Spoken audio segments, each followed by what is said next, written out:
Parabenizar a subseção da Ordem dos Advogados do Brasil pela iniciativa, dizer que é um prazer estar aqui com os nossos amigos da advocacia.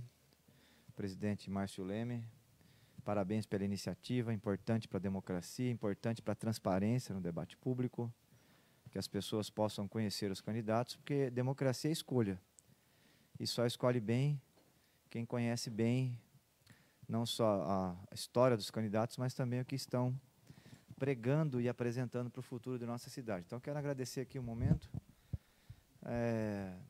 A OAB tem um histórico de luta pela redemocratização do país, foi importante, um papel importante na Constituição de 88, tem um papel importante hoje no controle de constitucionalidade, papel importante na militância de direitos humanos do Brasil e nas causas do nosso povo.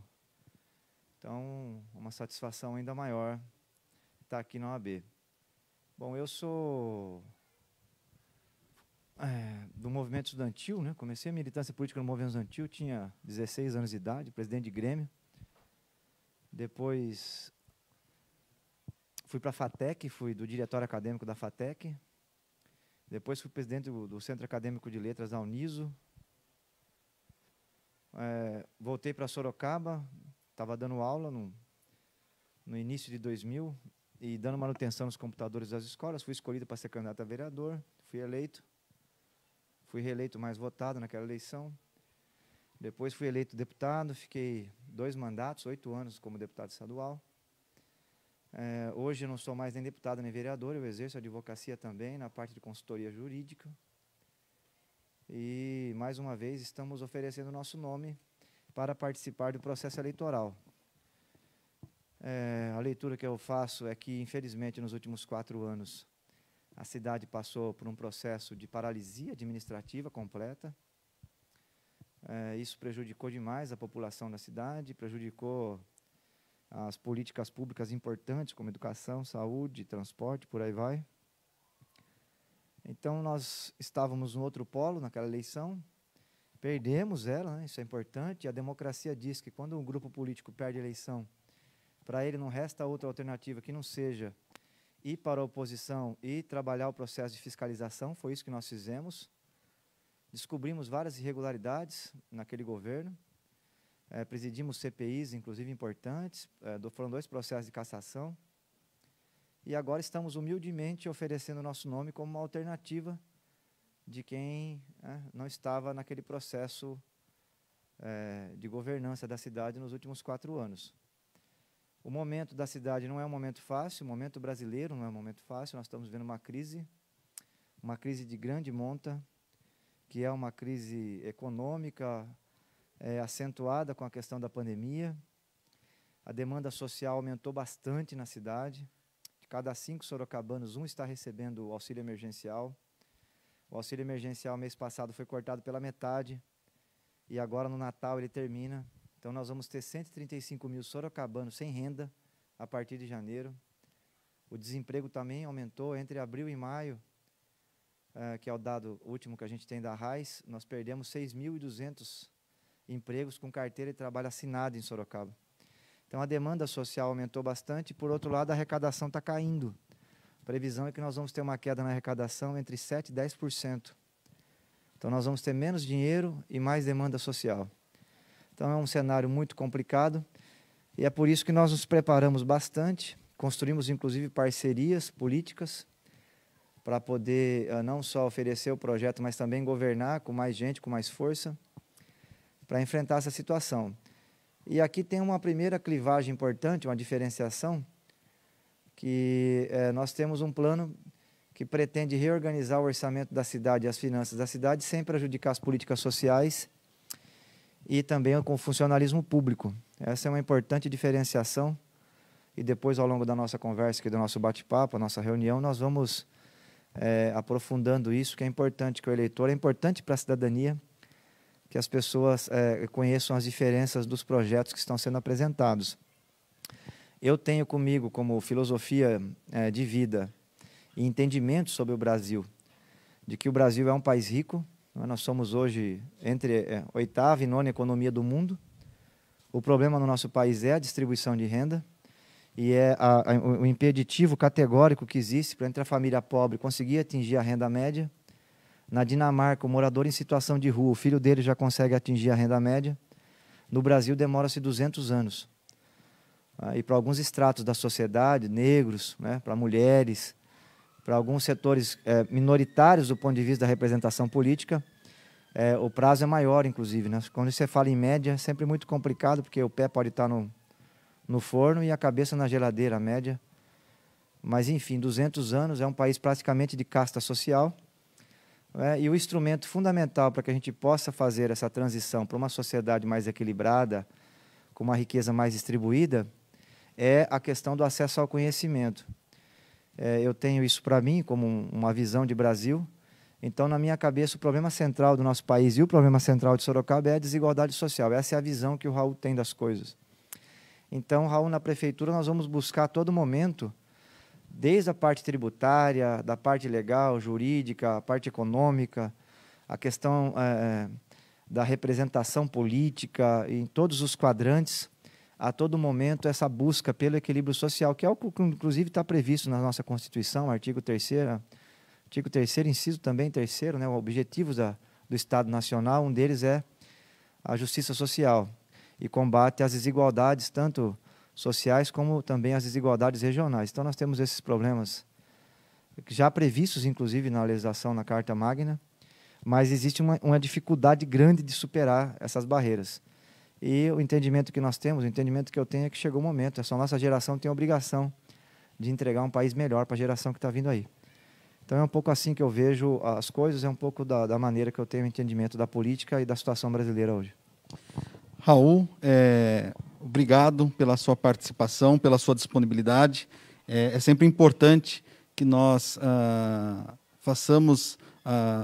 tenhamos esse trabalho com os candidatos que almejam aí o cargo de prefeito ou prefeita da cidade de Sorocaba, para que a gente possa valorizar aí o voto de cada cidadão e exercer a nossa cidadania. Então, quero reiterar em nome da OAB Sorocaba, como bem destacou o Dr. Ronaldo no início, toda a Comissão de Direito Eleitoral da OAB, essa iniciativa e a organização deste evento. Então, mais uma vez, obrigado pelo respeito e consideração com a entidade e com toda a população do modo geral que terá esse evento à disposição para poder acompanhar e melhor avaliar os seus candidatos, ou melhor avaliar suas propostas.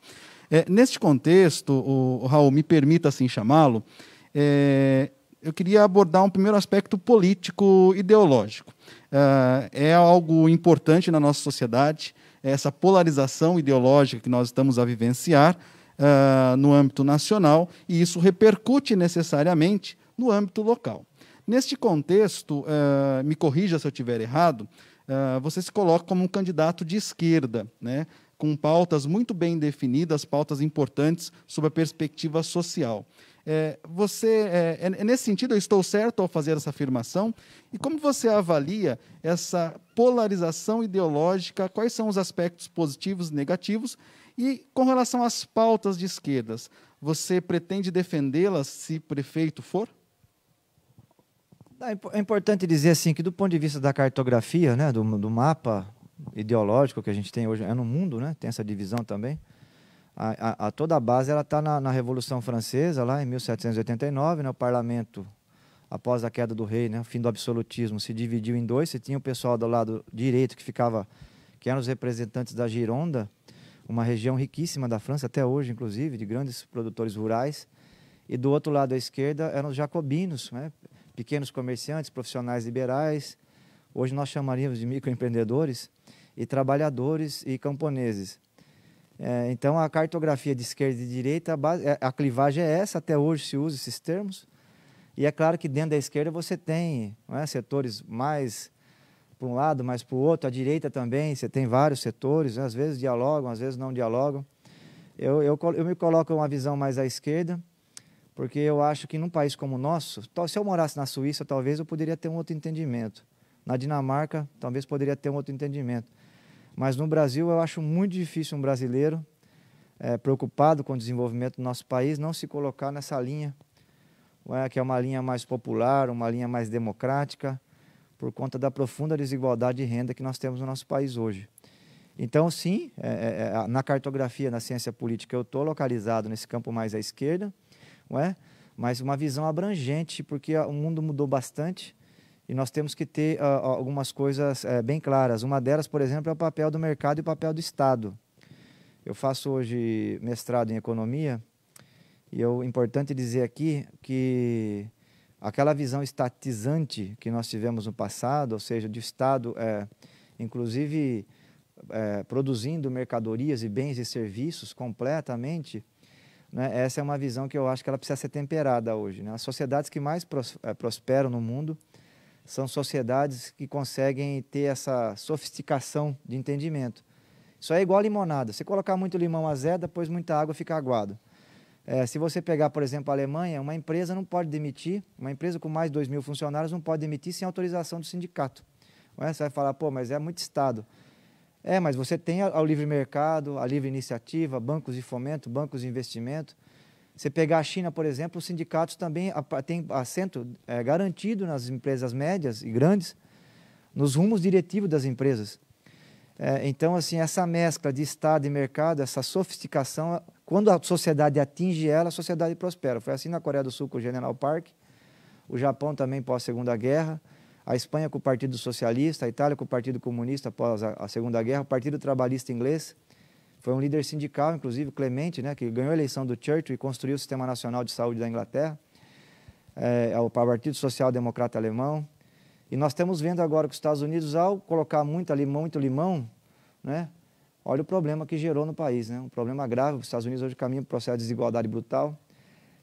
Então, eu tenho esse entendimento de que nós temos que buscar essa sintonia fina, que é muito difícil, porque o Estado ele é importante porque ele promove o equilíbrio social. O mercado ele promove um desequilíbrio profundo, porque a lei do mercado é a lei daquele que tem o conhecimento, consegue o emprego, que não tem, não consegue. O empresário não faz contratação se não tiver a intervenção do Estado, por exemplo, do cadeirante. É muito difícil, não é? As questões de gênero, nas 500 maiores empresas, hoje apenas 4 têm executivas mulheres, só para nós termos uma ideia de questões. Então, sem a presença do Estado, a gente tem dificuldade de promover esse equilíbrio. Eu acho que eu me localizo hoje dentro do campo de esquerda, mas que tem essa visão, uma visão, eu acho que mais complexa da realidade atual, de que o mercado é importante na produção das mercadorias, as questões científicas, tecnológicas, só que você precisa de um Estado, sobretudo no Brasil, na atual conjuntura, para poder promover, às vezes até de forma intensa, encurtar esse distanciamento social que existe na nossa sociedade, que no nosso caso, muitas vezes, é até um muro, né, uma espécie de um apartheid. Candidato, bom dia. Bom dia a todas e a todos que estão nos acompanhando ao vivo. É meu enorme satisfação estar aqui junto ao OAB Sorocaba, nessa batina de candidatos a prefeito para a Prefeitura de Sorocaba. Candidato, ainda nessa linha de polarização política radical que vivemos no Brasil e no mundo, como que o senhor pretende viabilizar o diálogo com o governo federal e estadual, mantendo a sua posição política atual? Então, nós temos cláusulas pétreas na Constituição, uma delas é o Pacto Federativo, né?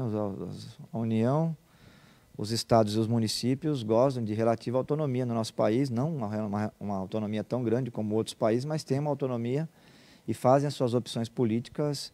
E, inclusive, a legislação, por exemplo, de educação, ela prevê parcerias que são independentes de partidos políticos, o SUS também prevê parcerias e repasse de recursos independentes de questões políticas. Não é?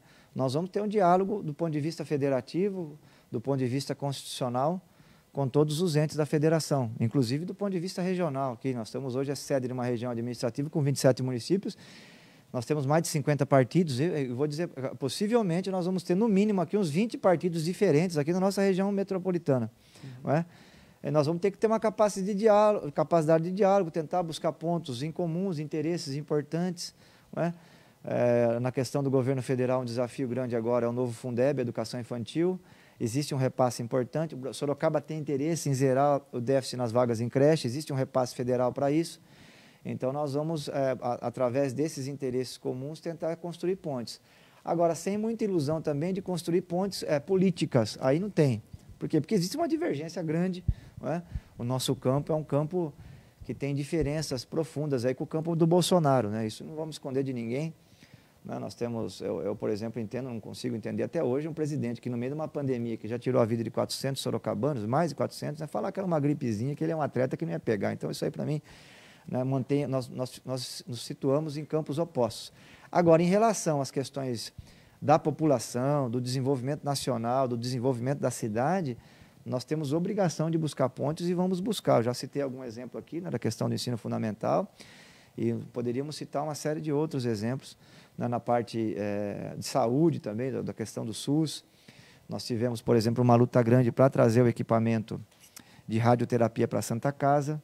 Né? Quem comprou o equipamento foi a Dilma, quem entregou foi o Temer. Olha como que as coisas são complexas.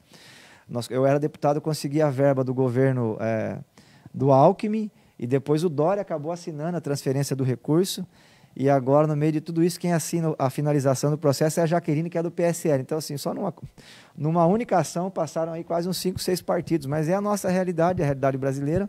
O pluralismo partidário também é um dispositivo constitucional, que todos conhecem, nossos amigos aqui conhecem.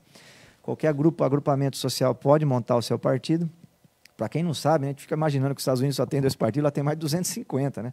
É que não tem viabilidade eleitoral, mas a liberdade de implantar o seu partido todos têm.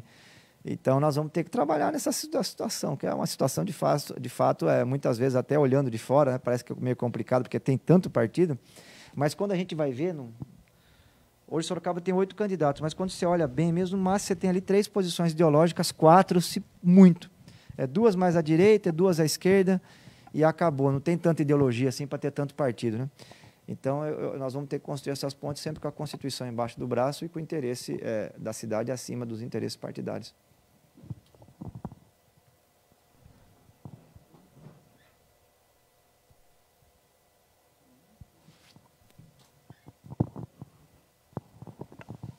Bom dia, candidato. Bom dia a todos que nos acompanham. Para afunilar um pouquinho o assunto, candidato, gostaríamos de conversar sobre a deterioração da indústria nacional.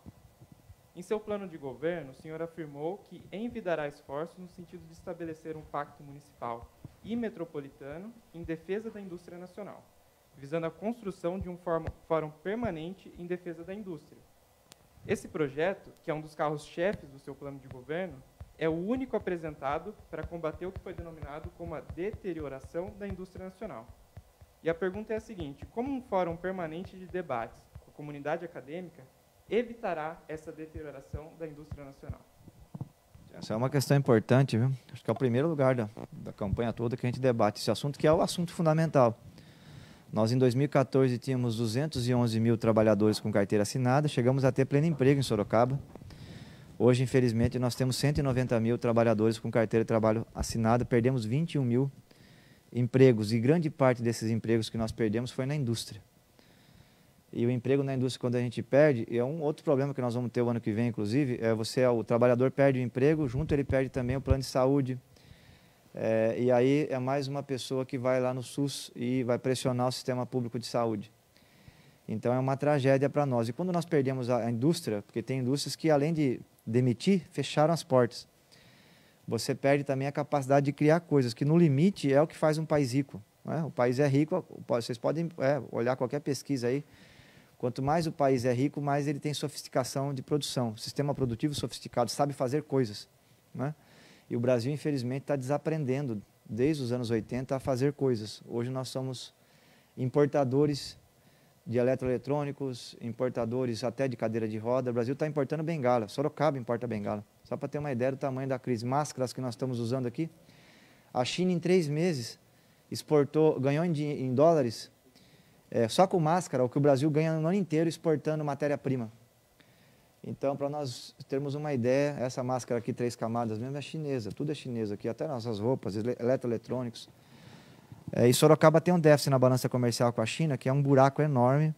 Nós importamos da China 38% de produtos manufaturados eletroeletrônicos e exportamos para eles 3% de manufaturas.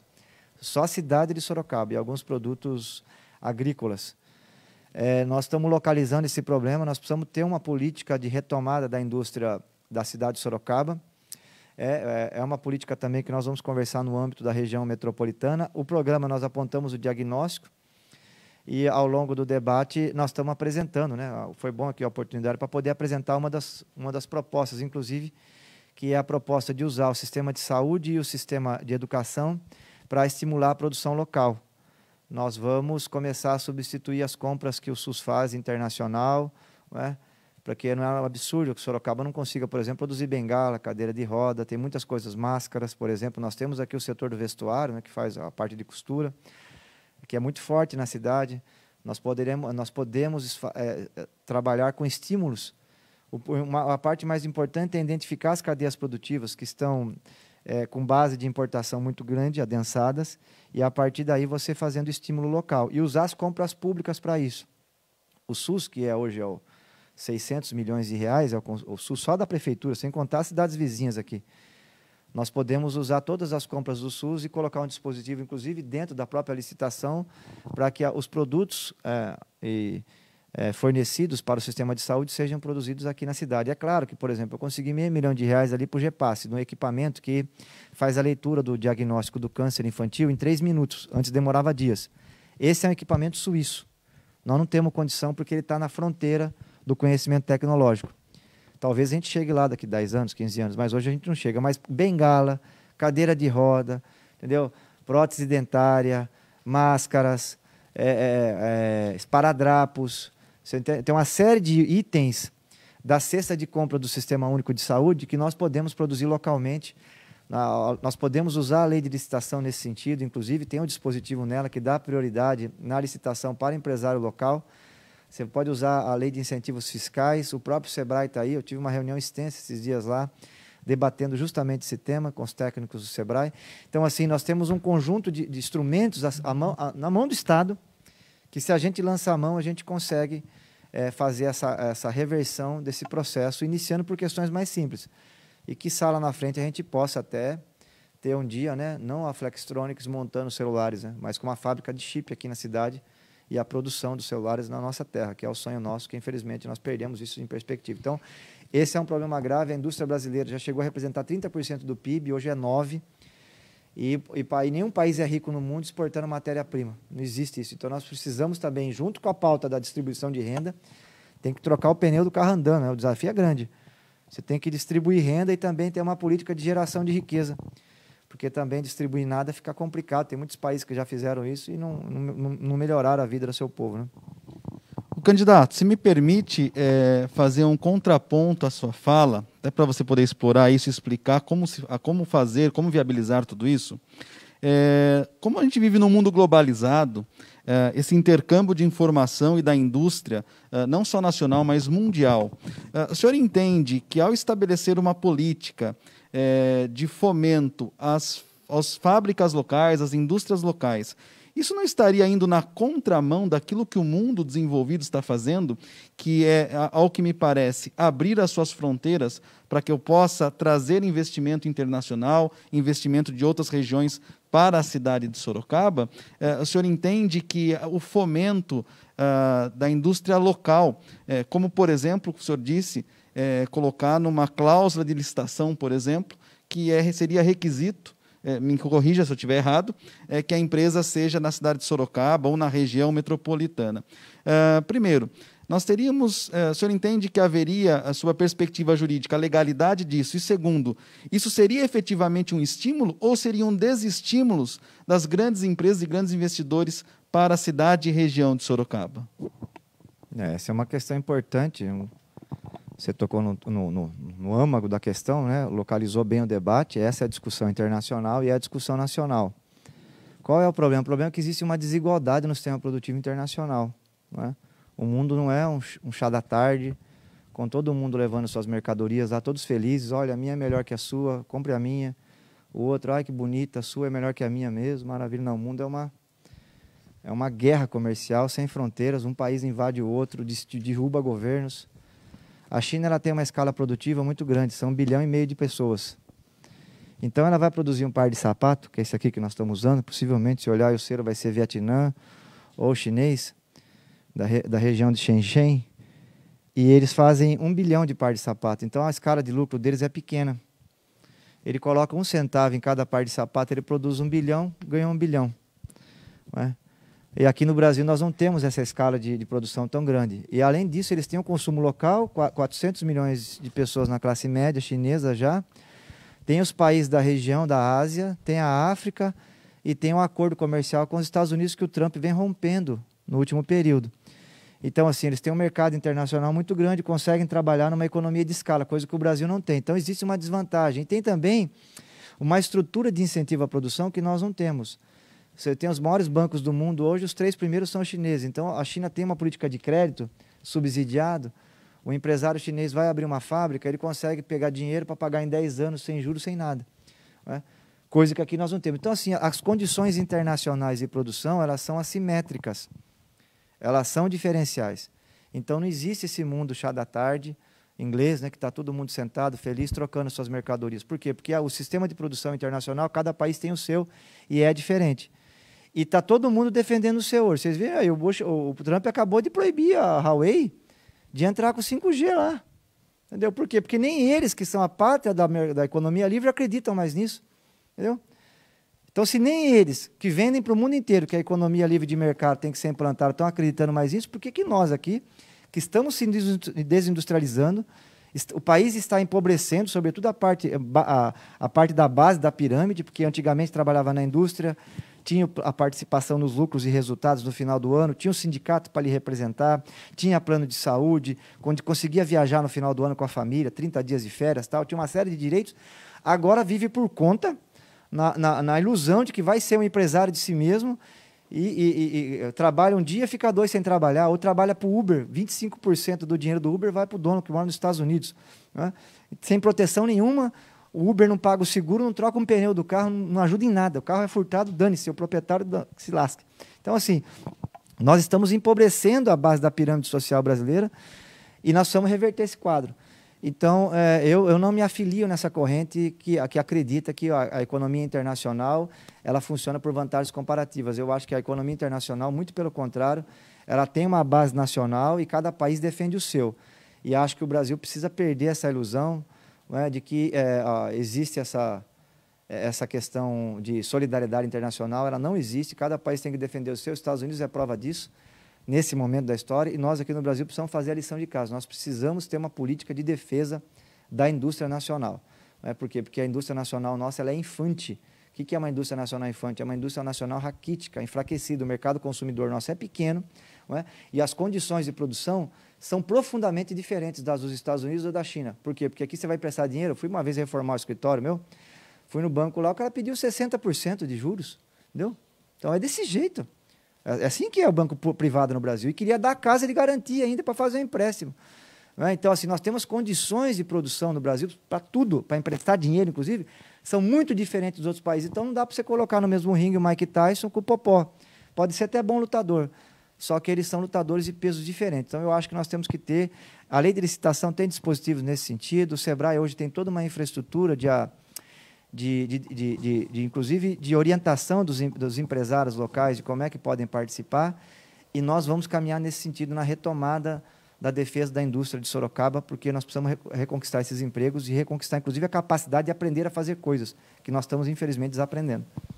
Candidato, ainda no âmbito do fomento à indústria local, só para a gente ficar um pouco mais claro e específico, como é que o candidato pretende, na prática, implementar? Qual seria esse incentivo prático, específico, para fomentar a indústria local?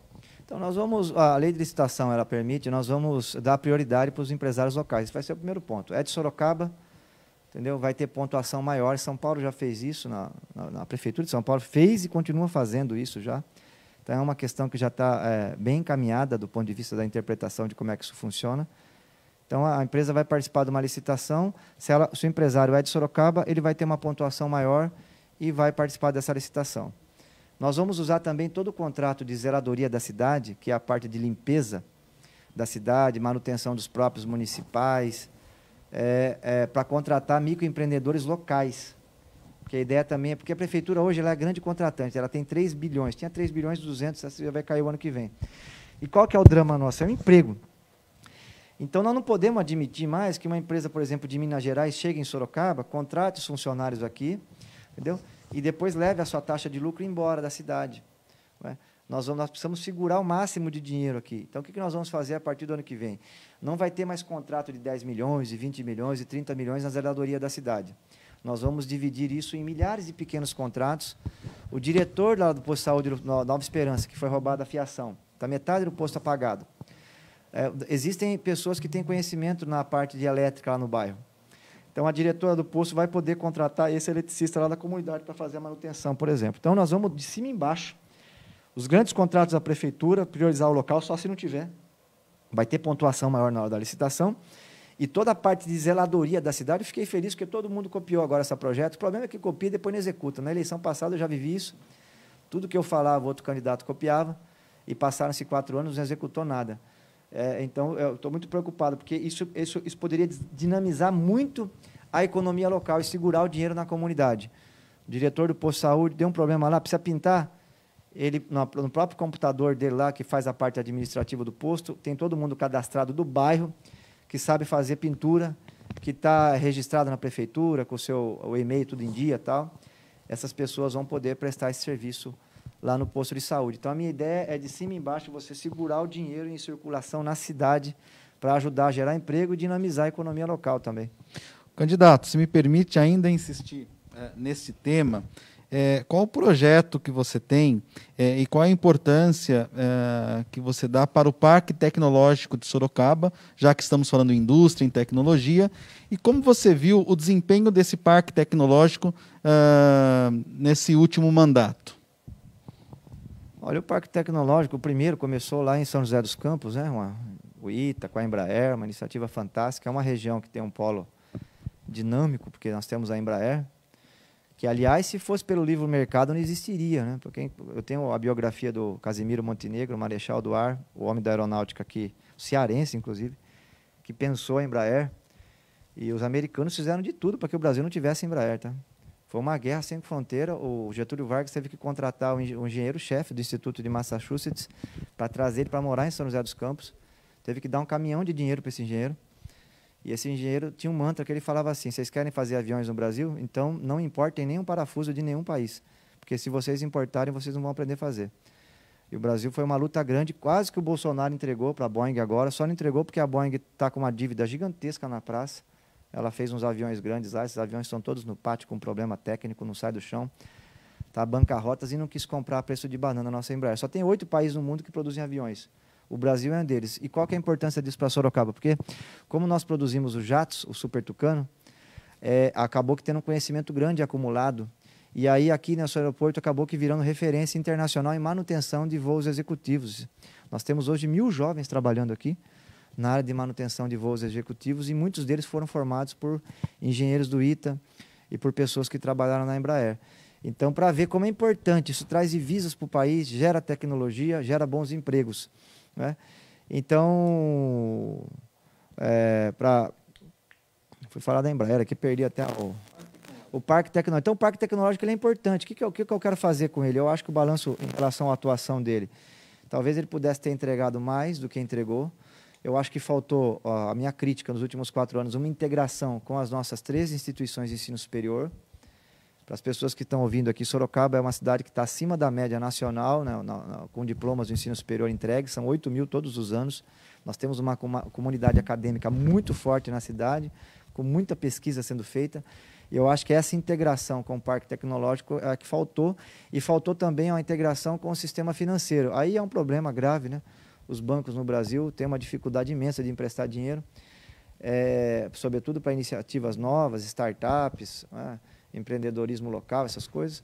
Mas o próximo ano a ideia é um pouco aprofundar essa relação do Parque Tecnológico com as nossas universidades e faculdades e aproximar também das linhas de crédito. Se não vier via banco privado, nós vamos fazer um esforço para que venha via banco público, né? Torcer para que o Banco do Brasil e a Caixa Econômica não tenham sido privatizados até o ano que vem, para que a gente possa ter essa interseção. E aí você tem a produção científica, a linha de financiamento, e o acompanhamento depois, porque a mortandade de empresas novas é gigantesca, para que essa empresa possa prosperar, sobretudo nessas áreas tecnológicas, na produção de software, de aplicativos, que é uma área muito importante. Mas, assim, é importante repetir aqui, isso tudo é muito importante, só que nós temos que ter indústria também. a produção das coisas, né? A mercadoria palpável, não só a imaterial, são esses aplicativos, mas também a material. O Brasil precisa voltar a ser o grande fabricante de sapato, de calça, de paletó, entendeu? De microfone, de televisor, de coisas, inclusive, simples, que o nosso povo consome bastante, porque esses tipos de empresas geram muitos empregos. Às vezes, uma startup com 10 pessoas, entendeu? Você tem um volume enorme de recursos, mas emprega muito pouca gente. E nas empresas que produzem bens palpáveis, você tem uma geração de emprego muito grande, que é o grande drama que nós vamos ver o ano que vem. Bom dia, candidato. Bom dia. Mudando um pouco a chave do assunto, sobre serviços públicos. Qual será a importância do servidor público no seu plano de governo? E que tem uma outra diferença grande com os outros candidatos, né? Que é uma visão em relação ao serviço público. Qual é a visão? A visão é a seguinte: quando foi montada a Constituição, tinha duas orientações ali importantes. A primeira é que o diagnóstico do Brasil era muito desigual, já estava feito lá, tanto é que o Ulisses chamou de Constituição Cidadã. E aí foi feito o diagnóstico e apresentou o remédio. Qual é o remédio? É estruturar serviços públicos de qualidade. E aí foi feito o apontamento da construção do SUS, está hoje com mais de 30 anos, né? Sistema Nacional de Educação Público. Tudo isso por quê? Porque são esses serviços públicos que conseguem trazer os instrumentos necessários para que as pessoas possam viver na modernidade. O principal deles é o conhecimento, mas uma pessoa doente também não tem rendimento escolar. Uma pessoa que mora no bairro controlado pela milícia ou pelo narcotráfico também não tem condição de ter acesso a conhecimento. Então, são essas três políticas, em conjunto, segurança, saúde e educação, que conseguem promover o equilíbrio social. Isso está na Constituição. E qual foi o planejamento feito? O planejamento era o seguinte: a pessoa entra no serviço público via concurso, contribui para o caixa do regime próprio e depois se aposenta. E o que nós assistimos nos anos 90? Uma resistência da oligarquia, inicialmente rural brasileira, e depois isso foi contaminado nos grandes centros também, de resistência contra o servidor público concursado. O coronelismo no Brasil é um negócio entranhado na nossa sociedade. O chefe político, o chefete, ele gosta de entrar na repartição e ver todo mundo de joelho, de cabeça baixa. É a lei da chibata. Viu? Ele não gosta de uma pessoa que está na repartição pública, vê alguma coisa errada e aponta o dedo para ele. Ele não gosta de ser, ele gosta de puxa-saco. Ele não gosta de uma pessoa que fala: meu amigo, isso aqui que você está fazendo está errado, está vendo? Entendeu? Ele tem dificuldade de viver num ambiente democrático por conta da nossa herança escravocrata. Sérgio Buarque de Holanda escreveu um tratado imenso sobre isso, Raízes do Brasil. Fica aqui a dica depois, quem quiser se aprofundar nesse tema. Então, o que os políticos bandidos começaram a fazer no Brasil nos anos 90? E é esse o termo mesmo, porque eles estão usurpando a nossa Constituição de 88. Eles começaram a fugir do concurso público como o diabo foge da cruz. Então, tenta se expandir a todo custo os serviços públicos via privatização. Pode dar o nome que quiser, terceirização, parceria, contratualização, inventa um monte de convênio, inventa um monte de nome, mas para não ter concurso público.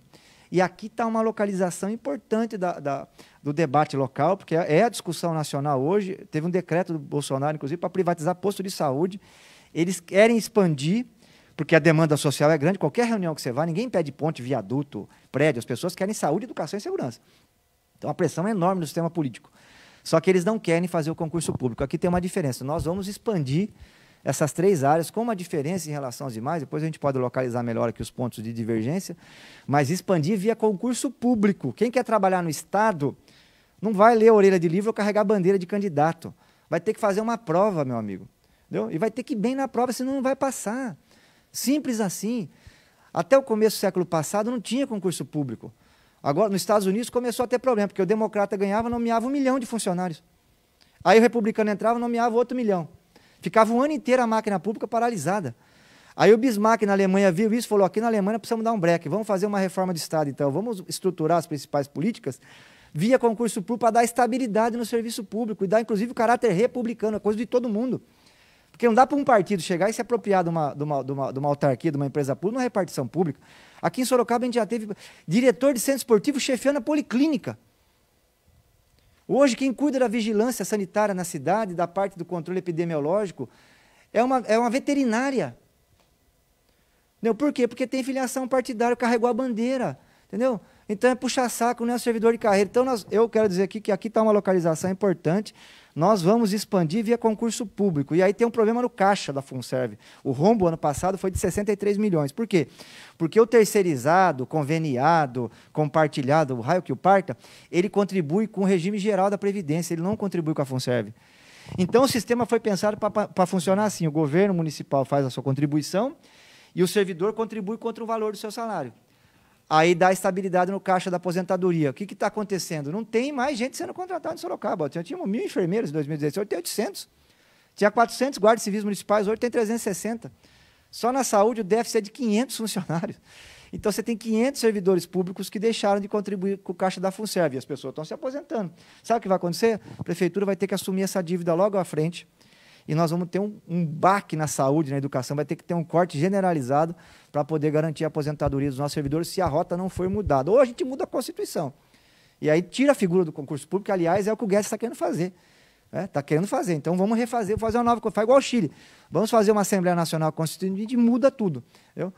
Enquanto não mudar tudo, tem que seguir essa toada. Então nós vamos expandir o serviço público via concurso público. E o serviço público, sobretudo de educação, mas a saúde também é muito importante, nós vamos dar uma priorizada, porque se a ideia é combater a desigualdade, tem que fortalecer essas 3 áreas aí. Concursos públicos, em especial na área da saúde, o senhor tem uma proposta onde praticamente dobra o quadro de servidores públicos, de 800 e tanto para 1.500 funcionários públicos da área da saúde. No entanto, a cidade de Sorocaba já tem 45% do orçamento comprometido com verba para pessoal e a lei de responsabilidade fiscal, ela impõe um limite de 54% de gasto com o pessoal. Como é que o senhor pretende viabilizar essa proposta e, ao mesmo tempo, não estourar os limites da lei de responsabilidade fiscal? Então, a lei de responsabilidade fiscal ela tem 3 tetos, né? Você tem o limite normal, o limite prudencial e o limite máximo. O limite máximo é 58. Nós temos hoje 80 milhões até atingir o limite normal e até atingir o limite máximo, 200 milhões de reais para realizar a contratação. Isso se o orçamento não crescer. Né? Se nós tivéssemos aí uma paralisação completa na atividade econômica da cidade. Então, o que nós vamos fazer? Nós vamos renegociar todos os contratos atuais. Aliás, já avisei todos os prestadores de serviços da prefeitura. Quem está com o contrato pendurado na prefeitura já arruma as malas. Em janeiro vai embora da cidade. Nós vamos passar um pente fino. Um pente fino no SAI também, um pente fino na URBS. Tem muita coisa ali que precisa ser economizada e reavaliada. Ver o que tem aí, está de acordo com a questão do mercado. Tem 2 professores, né? um doutor e um pós-doutor da Unicamp e 2 aqui da UFSCar, que ajudaram na formulação do nosso programa, que fizeram um cálculo a nosso pedido por baixo, com o orçamento de 3 bilhões da prefeitura e os contratos vigentes. Se nós fizermos um pente fino, a gente consegue levantar já no primeiro ano 50 milhões de reais. Então, assim, tem muita coisa majorada que a gente pode mudar o perfil, pode renegociar, que vai dar para levantar recursos. Então, nós vamos fazer um processo de renegociação dos contratos todos da prefeitura a partir de janeiro do ano que vem, né? E também colocar o plano de ação emergencial em curso, que é o processo de renegociação das dívidas das empresas com a prefeitura e das famílias com a prefeitura. A prefeitura tem 540 milhões de reais para receber do IPTU e 650 milhões de reais para receber de ISS na cidade. Nós vamos fazer um novo refis ano que vem, com condições melhores de pagamento, mais desconto de juros e mora. Esses dois efeitos combinados, a previsão nossa é de conseguir uma elevação na arrecadação para poder compor o orçamento e dar conta de iniciar o processo de concurso público. Aí alguns vão falar, mas tem uma lei federal que bloqueia concurso público. Essa lei federal é inconstitucional, né? O Sinafisco já entrou com uma ação questionando no STF a constitucionalidade dessa lei. E nós vamos aqui invocar o Pacto Federativo, que é a cláusula pétrea da Constituição, que dá autonomia para o município contratar, descontratar, mandar embora, fazer concurso público. É uma lei, de fato, sem pé, sem cabeça. E nós vamos questionar ela via judiciário. E já quero fazer concurso público já em janeiro, porque não dá para fazer saúde pública sem ter um enfermeiro no posto de saúde. Raul, me permita ainda, e por favor, de forma muito breve, para que a gente consiga fazer mais perguntas a você. O senhor fez a crítica com relação à terceirização ou gestão compartilhada, pouco importa aí o nome que a gente dê a esse tipo de operação. Acho que foi nessa linha que você fez essa afirmação. Nós temos, por exemplo, a gestão compartilhada na UPH Zona Leste, cuja gestão é feita pela Santa Casa de Misericórdia, pelo Padre Flávio, e que, ao que sabemos, há uma certa aceitação, há um certo respeito ao trabalho que está sendo desenvolvido. Lá também o senhor pretende rescindir esse contrato para que possa fazer uma outra forma de gestão? Então, eu já avisei ao padre, meu amigo, conheço ele desde a época do seminário, inclusive amigo da minha família, quero aqui mandar um abraço para ele. Consegui de emendas parlamentares para a Santa Casa R$2 milhões, inclusive a reestruturação do telhado, estava tendo goteira na Santa Casa, a Casa Mata para trazer equipamento de radioterapia, sorocabanos iam para Guarulhos fazer a radioterapia, então tem um trabalho, serviços prestados para a nossa Santa Casa, conheço a atual gestão, uma gestão de fato muito ética, correta, mas como eu disse aqui, nós vamos fazer um pente fino em todos os contratos de terceirização. Se tiver com problema de diferenciação no preço, vai perder o contrato, já avisei ele inclusive em relação a isso, todos os contratos, não é porque eu conheço o Padre Flávio, todos os contratos de terceirização, de convênio, contratualização, de prestação de serviço para a prefeitura, nós vamos revisar. Se esse contrato estiver em dia, tiver 100%, não é? O serviço está sendo bem executado, o número de funcionários está beleza, está todo mundo recebendo no contra-cheque legalzinho, a pesquisa de aceitação da população, a qualidade está sendo atendida, vai manter, não é? Vai manter até porque nós não vamos criar buraco de descontinuidade no serviço público, mas agora onde tiver problemas, isso vai cair, né? Porque é uma questão impessoal, aí que está a importância da república, é coisa de todos. E o princípio da impessoalidade também é um princípio constitucional. O político que assume cargo público não pode julgar as questões porque tem amizade com um, amizade com o outro, porque aquele é do partido dele, porque aquele é amigo dele, porque senão, entendeu? Vamos dar outro nome, então, para a nossa organização federativa que não seja república, né? Então, mas esse vai ser o critério, a ideia é ter revisão e, a partir de janeiro, não expande mais terceirização. Isso aí já está compromissado. A partir de janeiro, a expansão do serviço público vai se dar via concurso público.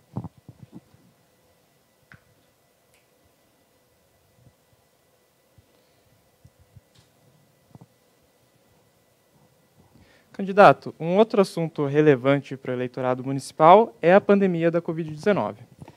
O ano letivo nas escolas municipais foi bastante prejudicado pela pandemia. E nós gostaríamos de saber quais medidas serão adotadas pelo candidato para minimizar o impacto causado pela suspensão das aulas por causa da pandemia. Caso ocorra uma segunda onda, como vem ocorrendo na Europa, quais serão as ações tomadas no seu governo para não prejudicar tanto a grade curricular dos alunos municipais? Eu vou mais a machadada aqui para poder abordar mais temas. Esse é um desafio importante lembrar a todos, nós vamos ter quase transição esse ano, quem vencer as eleições praticamente já começa o governo na sequência, mas nós vamos ter o mês de janeiro para preparar as escolas para a volta às aulas. Nós vamos ter duas iniciativas, a primeira é a preparação do ambiente escolar, e não vai dar para ter sala de aula com 40 alunos, nós vamos ter que trabalhar a redução. A rede particular está funcionando assim, com metade dos alunos do presencial, metade no EAD, no ensino à distância. Então, nós vamos oferecer essa possibilidade também para as escolas municipais, com muita ventilação, portas abertas. Nós temos muitos professores com a idade avançada, aquelas máscaras acrílicas, muito álcool em gel espalhado pela escola.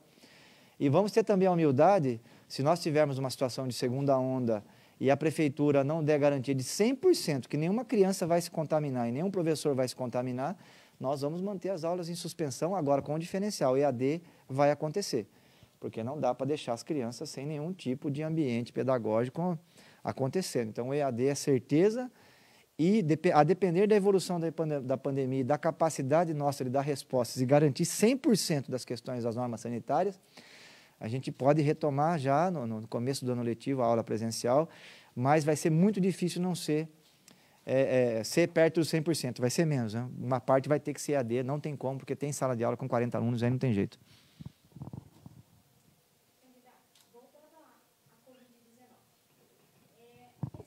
A Covid-19 apresentou um problema de administração muito sério em nosso sistema de saúde.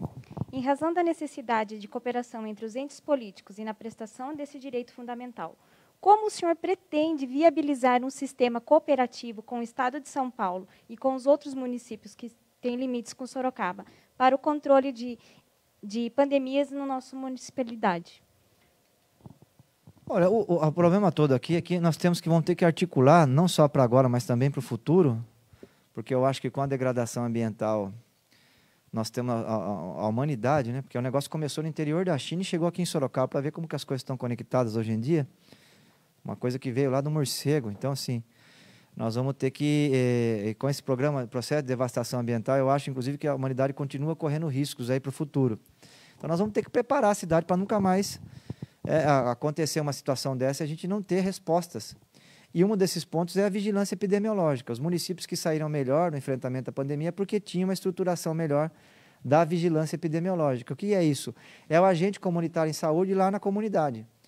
Batendo de casa em casa, no limite é isso, viu? Esse é o detalhamento da coisa, batendo de casa em casa, visitando as pessoas que estão com suspeita de coronavírus, visitando as pessoas que estão com coronavírus, passando carro de som na comunidade, avisando a todos, olha, aqui no bairro tem alguém com suspeita de coronavírus, tome cuidado, não é? Fazendo esse trabalho quadrante a quadrante, bairro a bairro, casa a casa, porque foi assim, por exemplo, que a Nova Zelândia conseguiu ter um êxito, né, no enfrentamento à pandemia, a China também, alguns países europeus, e aonde a coisa ficou mais relaxada, que não tinha uma estruturação grande na vigilância epidemiológica, a pandemia se alastrou. Então, eu acho que o grande desafio da saúde pública é estruturar bem a vigilância epidemiológica. Nós vamos ter que avançar muito. E ela envolve vários aspectos. Um dela, por exemplo, é o Programa Saúde da Família, contratação de agentes comunitários em saúde, né? Essa parte de diagnóstico. Nós estamos com o problema da dengue aí de novo em Sorocaba. Então, assim, essa parte do diagnóstico dessas situações, ela precisa estar bem estruturada na cidade. E, infelizmente, nós estamos bem para trás nessa matéria. Mas, a partir de janeiro, a ideia é ter um gabinete, inclusive, de gerenciamento desse tipo de crise permanentes na cidade, para que a gente possa fazer esse tipo de acompanhamento. Candidato Raul, eu vou me permitir pedir licença para fazer uma pergunta de interesse da advocacia, considerando uma proposta que você apresentou, salvo melhor juízo, num programa eleitoral, ou num debate, ou numa sabatina. O senhor disse que instalaria nas casas do cidadão, alocaria naqueles locais procuradores do município para fazer renegociação de dívida, ou algo nesse sentido. E, portanto, forneceria assessoria jurídica ou consultoria jurídica para o cidadão, e faria isso por meio da Procuradoria Jurídica do município. Gostaria que você esclarecesse se é exatamente isso que nós compreendemos. Enfim, de forma muito breve, explorasse para a gente como será realizado isso, e se o senhor entende que isso está dentro da legalidade, e especialmente dentro da função, tanto do PROCON, que o senhor também fez referência que utilizaria o PROCON, como também estaria dentro da competência da Procuradoria do município. Olha, é importante. Esse é um tipo de parceria que envolve, inclusive, o meio estudantil e acadêmico. Esse é o tipo de coisa que dá para fazer porque não está dentro daquelas grandes políticas públicas. E é por um período, também não é contínuo. Qual que é o nó nosso aqui? Que é o nó, inclusive, da economia hoje. O motor da economia brasileira é o consumo familiar. 70% do PIB no Brasil é composto pelo consumo das famílias. E qual é o drama nosso em Sorocaba? Que 67% das famílias em Sorocaba estão sem crédito, porque estão devendo no SPC ou no Serasa. E não dá nem para fazer juízo de valor, porque veio a pandemia e a pessoa ficou na dúvida. Falou, ou eu entro no rotativo do cartão, ou eu deixo de comer. Ou eu entro no rotativo do cartão, ou eu não compro remédio. Então as pessoas acabaram perdendo a capacidade de crédito, ficando com o famoso nome sujo. Qual é a experiência que nós vamos estudar? No Brasil tem algumas prefeituras que já estão fazendo isso. O caso mais avançado é de Fortaleza, inclusive. Lá tem situações de a família conseguir redução de 98% na sua dívida. Por quê? Por uma razão muito simples.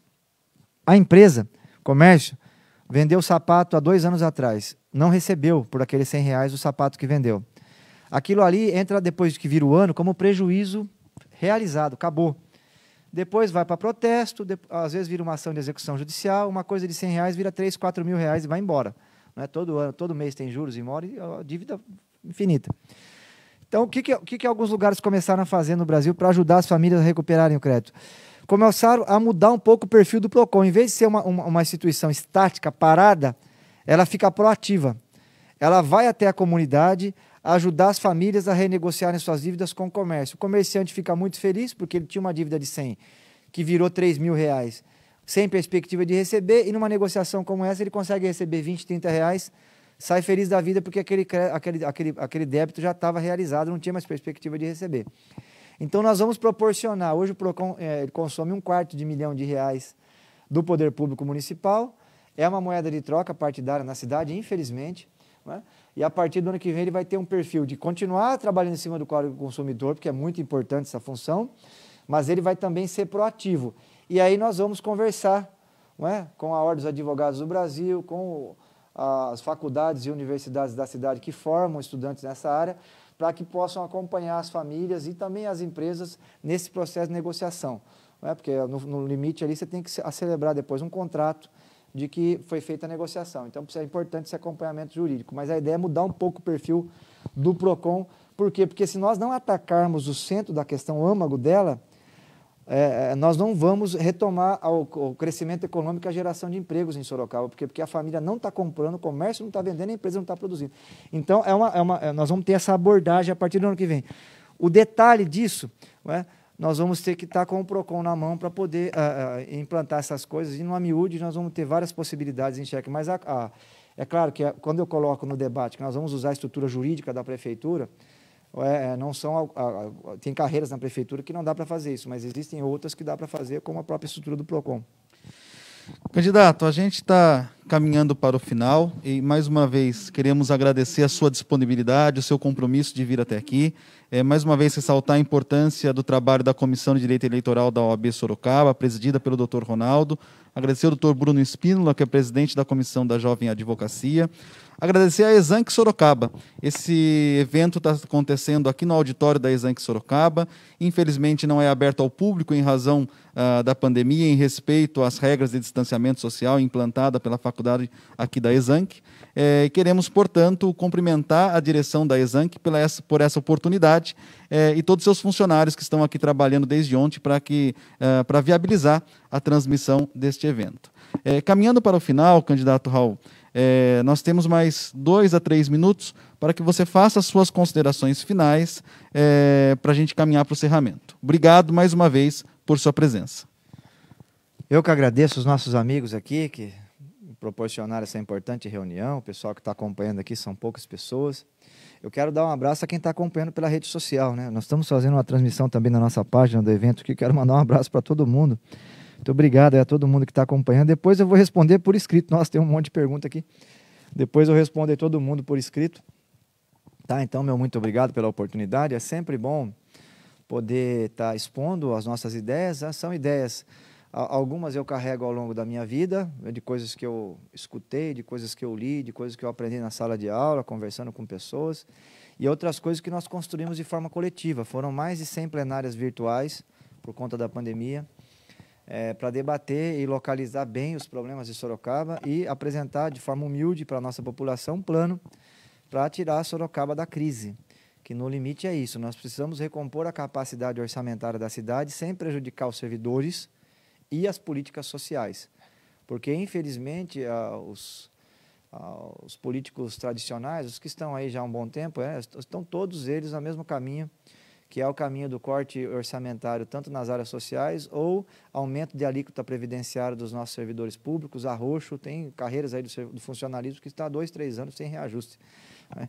Então, nós queremos um outro caminho, um caminho em que as políticas fundamentais sejam mantidas e que o nosso funcionalismo seja valorizado. É por isso que nós criamos o plano de ação emergencial. É um caminho muito mais difícil, né, de transformar a prefeitura de um espaço de renegociação permanente das dívidas do comércio, de ISS, das empresas da cidade com a prefeitura, renegociar as dívidas de IPTU, 120 parcelas, 50% de desconto nos juros e no mora, né, ajudar as famílias a renegociarem suas dívidas, que é muito importante, e poder, a partir desse momento, né, de renegociação também dos contratos, equilibrar as contas públicas e aí desenvolver as políticas fundamentais. Falamos pouco aqui, mas a política de educação, nós precisamos avançar, não dá mais para deixar as nossas crianças à tarde na rua, depois que saiam da aula, ou aqueles que estudam à tarde ficarem pela manhã perambulando pelas ruas. Nós vamos ter que ampliar o horário de permanência das crianças dentro da escola ou em programas sociais da prefeitura. Nós vamos fazer isso com Sorocaba Solidária.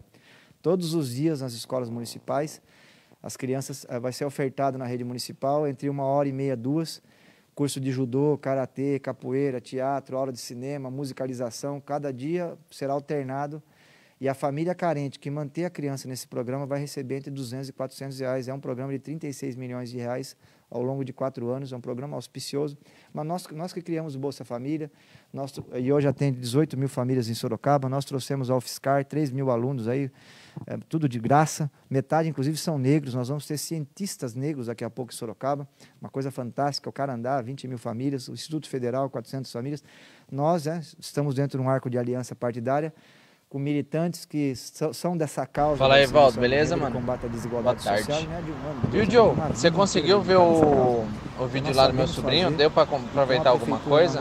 Sob coordenação nossa, nós vamos implantar essas políticas para a promoção da igualdade social, da distribuição de renda, que esse é o problema na nossa avaliação central a ser enfrentado nesse momento. Então, quero agradecer aqui demais a OAB, a Casa da Cidadania, muito obrigado, parabéns a todos.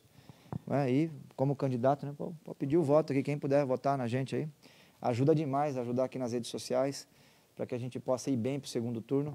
E, diferente de 2016, agora com um arco de apoio maior, poder vencer as eleições, tá bom? Muito obrigado a todos, bom dia e fiquem com Deus. Bom, quero agradecer novamente a presença do candidato Raul Marcelo, espero que tenha atendido as expectativas dos eleitores. Agora nós vamos fazer uma pausa de aproximadamente 15 minutos e voltaremos com a próxima candidata.